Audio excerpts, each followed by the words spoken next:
Welcome back to the program. Let's check in on the Aussie market there, see how we are tracking, and it's certainly a good day there today, up 0.9%. We're creeping closer to that 1% higher move, breaking above 5,800 now, so pretty bullish moves there today. Of course, there are a number of stocks ex-dividend, so if it wasn't for those, a lot in the infrastructure and the REIT space there, the property REITs, if it wasn't for those, we'd be doing really well. But nonetheless, a positive session. I'm joined in the studio here by my guest hosts, Rudy Philippek-Van Dyke from FN Arena, Todd Kerslake from Morgans, and we're also going to bring Chris Conway back in, who joins us live from Melbourne. Chris, I might get to you first up, and thank you for joining us, I should say. Thank you for staying on. I know that we were interrupted there by the Treasurer, but you were mentioning your sort of bullish outlook on the market today. Material stocks doing well, of course, off the back of that bounce in the iron ore price. How sustainable do you think that is? I mean, are you looking at some of those iron ore plays at the moment?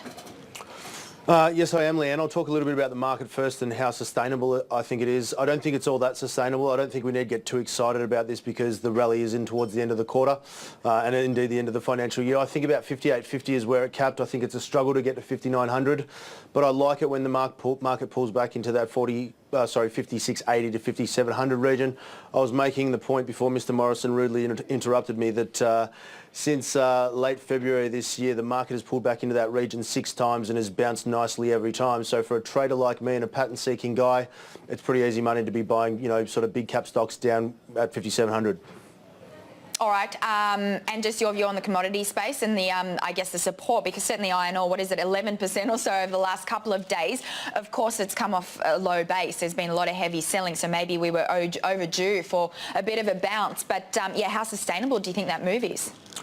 Yeah, look, I don't think all that's sustainable, although I did check Dalian Iron Ore futures as I left for the studio and they were up about another 4.8%, so it looks like the immediate rally is going to continue.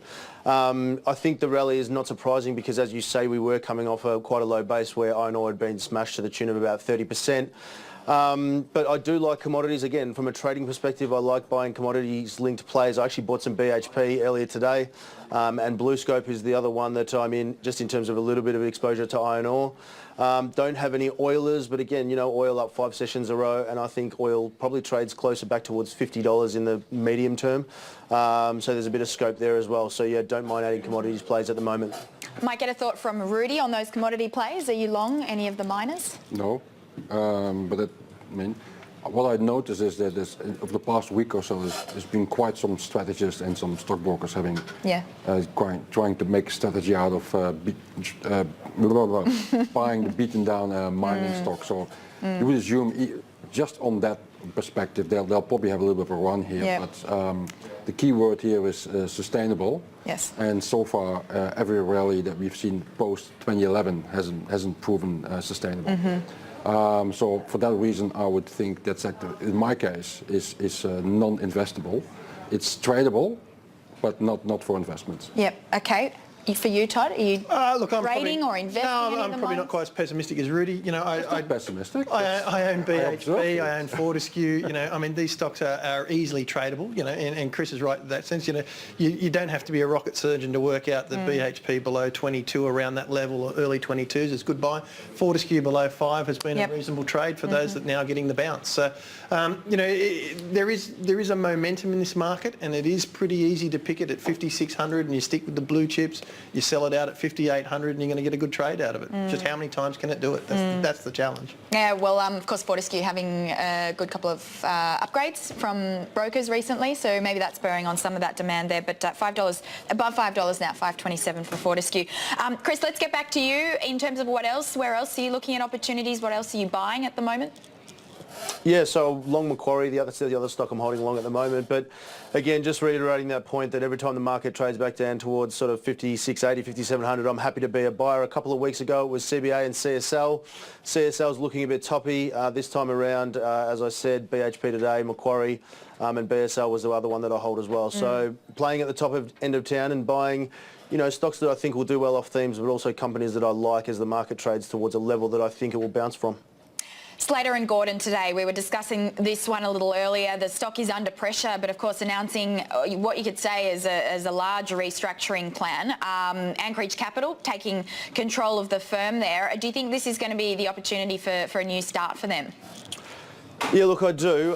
Having done a law degree at university, I actually know some people that work at Slater and Gordon. And the biggest sort of travesty about that whole situation, other than the shareholders that lost money, was the people that work for the company that bought stock in the capital raising. So can you imagine having to front up to a company every day that's just torched a lot of money that you've put into it, and then trying to do a good job for your clients? So I think there is an opportunity for a fresh start there. I don't know whether it's going to translate immediately into you know, some gains for shareholders if there is anyone still holding the stock, but at least the business gets a reboot, and hopefully, you know, the people within the business can sort of front up and strive to do a good job and a better job. So yeah, I think it provides an opportunity, but I don't expect any shareholder relief anytime real soon at all. All right, fantastic. Chris, we might wrap it up there. And as I said, it's we do really appreciate you staying on there, and we'll look forward to talking to you again next week. Thank you. Thanks, guys. Cheers. That was Chris Conway joining us from the Australian Stock Report.